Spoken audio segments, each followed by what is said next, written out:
ठीक है। इस खातून ने अपने ही शौहर के ऊपर ज़ना का पर्चा करवा दिया है और वो शख्स इसके साथ निकाह करता है, 2 साल तक इसके साथ रहता है, 3 इसके बच्चे ज़ाया करवाता है। अभी चौथी दफ़ा यह खातून फिर हमला है। समीउल्लाह नामी शख्स जो कि पेशे के लिहाज से मुबैना तौर पर वकील है, उसके ऊपर उसकी अपनी ही बीवी ज़ना का पर्चा करवा चुकी है। इन्होंने मेरे साथ नकली निकाह किया। उस टाइम पे मुझे नहीं पता था कि निकाह नकली है या असली है। मेरी बहन, ये ज़ना का पर्चा है। आपने अपने ही शौहर के खिलाफ ज़ना का पर्चा करवा दिया। आप ये कह रही हैं कि उस शख्स ने मेरे साथ जैली निकाह किया। निकाह तो निकाह होता है, निकाह जैली कैसे हो सकता है? था कौल आपका शौहर जो कि वकील है पेशे के लिहाज से, वो 2 साल तक आपको ज़ना का निशाना बनाता रहा। बनाते रहे। मेरे साथ बैठी इस खातून ने अपने ही शौहर पर ज़ना का पर्चा करवा दिया। हालांकि वो शख्स इस खातून के साथ 2 साल तक रहता है। ये खातून 3 दफ़ा प्रेग्नेंट होती है, इसका हमल ज़ाया करवाया रहता है और अभी चौथी दफ़ा फिर ये खातून हामला है। फिर ये खातून उसी शख्स पर ज़ना का पर्चा करवा देती है। आइए बात करके जानते कि एक शौहर पर ज़ना का पर्चा हो कैसे गया और ये वकील इस खातून को अपने झांसे में ले कैसे आता है। अस्सलाम वालेकुम। वालेकुम सलाम। क्या नाम है मेरी बहन? आयशा, कितनी उम्र है?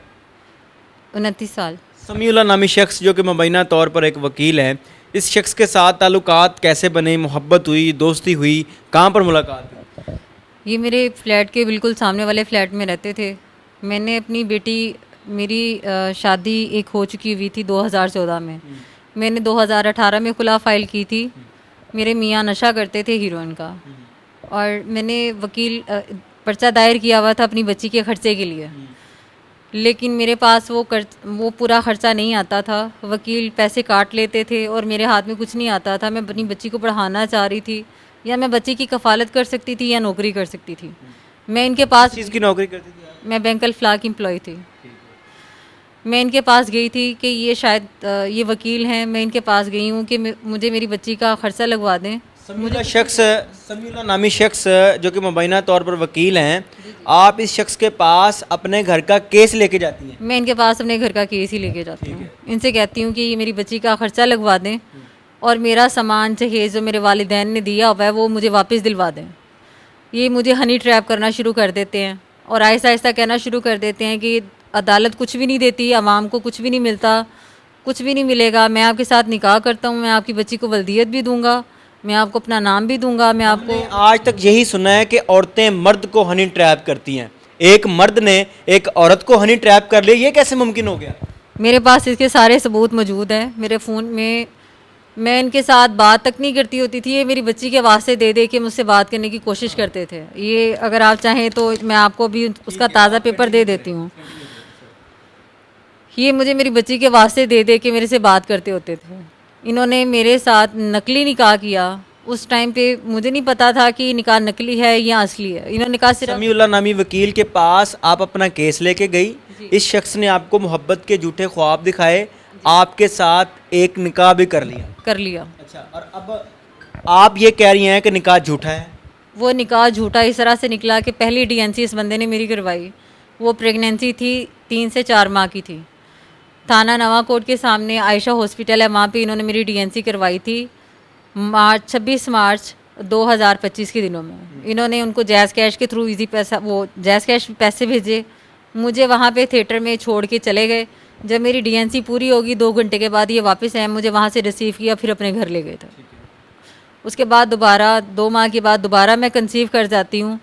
ये फिर कहना शुरू कर देते हैं, नहीं अभी मेरे अब्बू बीमार हैं, अभी तुम्हारी अम्मी भी बीमार हैं, अभी इन चीज़ों की तरफ नहीं जाते हैं, अभी ऐसा नहीं करते हैं, अभी जो है ना थोड़ा फ्यूचर की तरफ जाते हैं, अभी बच्चा नहीं कंसीव करते हैं, अभी इसको ख़त्म करते हैं। इन्होंने मुझे फिर जो है ना दोबारा मिसकैरेज की तरफ, अबॉर्शन की तरफ लेके जाना शुरू कर दिया। 2 बच्चे जो हैं वो आपके ज़ाया करवा दिए गए। आप इसकी फैमिली के साथ रहती थी? नहीं, इसकी फैमिली हवेली लखा में होती है।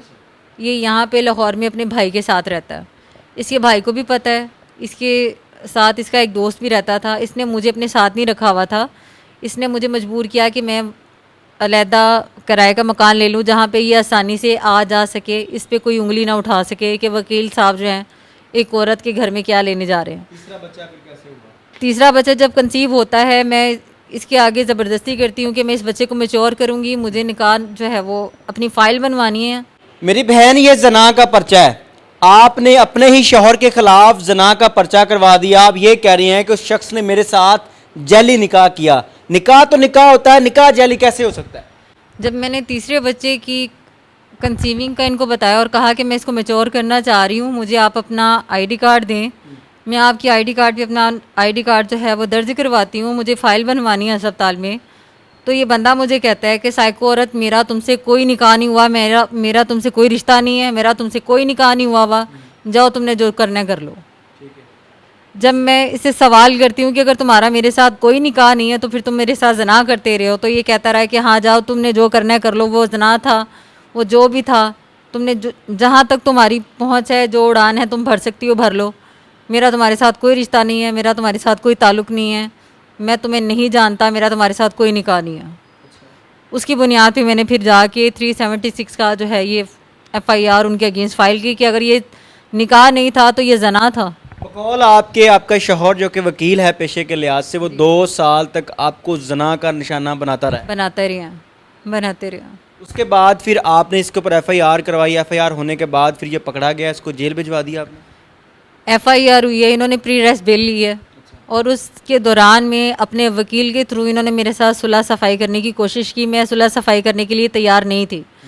फिर मैंने इनके सामने 4 चीज़ें रखी कि ठीक है, अगर ये सुलह सफाई करना चाह रहे हैं, ये अपने तमाम ख़ानदान के साथ मेरे घर आएँ, मुझे बाज़ाब्ता तौर पे शरई कानूनी बीवी जो है वो माने, मेरे साथ ये निकाह करें, मेरी बच्ची के साथ मुझे तहफ़्फ़ुज़ दें, मेरी बच्ची को दोबारा यरगमाल बनाने की कोशिश ना करें, मेरे साथ ज़्यादती करने की कोशिश ना करें, मुझे ये सारे तहफ़्फ़ुज़ात देते हैं तो मैं इनके साथ दोबारा निकाह करने के लिए तैयार हूँ, वरना नहीं हूँ। लेकिन ये बंदा नहीं मानता, क्योंकि ये बंदा इसी तरह से औरतों को झांसे में लेता है। इस शख्स ने आपको तलाक दिया था? नहीं, तलाक तब होती है जब निकाह होता है। निकाह तो आपने किया ना, किसी मौलवी के पास जाके, किसी अदालत में जाके आपने कलमे पढ़े? मौलवी के पास नहीं गए, ये पेपर सिर्फ एक घर लेकर आए थे, वो निकाह का पेपर था और कहा था कि दूसरे निकाह में किसी वली की ज़रूरत नहीं पड़ती, सिर्फ साइन। इस शख्स के साथ कलमे नहीं पढ़े थे? नहीं पढ़े, कोई गवाह नहीं था? कोई गवाह नहीं। तो ये वाकई निकाह नहीं था? मुझे इन्होंने यही कहा था सिर्फ साइन की ज़रूरत पड़ती है, दूसरे निकाह में सिर्फ सिग्नेचर चलते हैं, वो निकाह में किसी वली की ज़रूरत नहीं होती, किसी काजी की ज़रूरत नहीं होती, किसी भी गवाह खान की ज़रूरत नहीं होती, सिर्फ साइन चलते हैं। वो मैं जाके अदालत में रजिस्टर करवा दूंगा और मुझे यही कहा गया कि रजिस्टर करवा दिया गया है। एक पेपर पर साइन करवा के शख्स आपको अपनी बीवी बना लेता है और 2 साल तक आपके साथ सारे मामलात करता रहता है। जब बात इज्जत की आती है, जब बात हक की आती है, तो ये शख्स कहता है कि तेरा मेरा कोई रिश्ता नहीं। ऐसे ही है। आपकी बेटी को क्यों अगवा किया जाता था? आपकी बेटी को मारने की, कत्ल करने की, उठाने की धमकियां क्यों देता है ये बंदा? जब इनके खिलाफ FIR दर्ज हो जाती है तो जिसके पास जो इन्वेस्टिगेशन ऑफिसर हैं इरम शहबाज इकबाल टाउन में, जिनके पास केस आता है तफ्तीश के लिए, वो मेरे से मेरा फ़ोन ले लेते हैं फोरेंसिक के नाम पे, क्योंकि मेरे पास जितने सबूत हैं वो मेरे से चुराना चाह रहे थे। मेरे से मेरा फ़ोन ले लिया जाता है फोरेंसिक के नाम पे, इनका भी ले लिया जाता है, मेरा भी फ़ोन ले लिया जाता है, लेकिन समीउल्लाह को उसी दिन फ़ोन वापस कर दिया जाता है। इरम शहबाज मेरे से ज़बरदस्ती बयान रिकॉर्ड करवाती हैं कि तुम लिखो कि मैंने गलत फहमी की बुनियाद पे पर्चा दिया था, मेरा इस शख्स के साथ कोई भी ज़ाती दुश्मनी नहीं है, मेरा इस शख्स ने कुछ नहीं बिगाड़ा, मेरे पास उसकी वीडियो भी रिकॉर्डिंग मौजूद है। इस FIR की सुलह करवाने के लिए आपको मुबैना तौर पर पुलिस वाले भी धमकाते हैं, कहते हैं कि इसके साथ सुलह कर लो, सुलह कर लो, और आप उनकी धमकियों में आके इसके साथ सुलह कर लेती हैं? कर लेती हूँ। उसके बाद ये शख्स आपको किसी घर के अंदर अगवा करके भी रखता है, आपको दूध में नशा पिलाकर बेहोश भी करता है और आपके साथ मुबैना तौर पर फिर ज्यादती करता है। ऐसे ही है। ये क्या मामला है? जब FIR के बाद सुलह हो जाती है, मैं इनसे कहती हूँ मुझे अपने घर लेके जाएं, लेकिन मुझे अपने घर नहीं लेके जाया जाता दोबारा, मुझे किसी और किराए के घर में लेके जाया जाता है। जिस किराए के घर में लेकर गया है वहाँ के मालिकान का भी कहना है कि इस शख्स ने हमसे झूठ बोला है कि मैं तो एक टीचर हूँ। ये उनसे भी छुपाता है कि मैं एक वकील हूँ।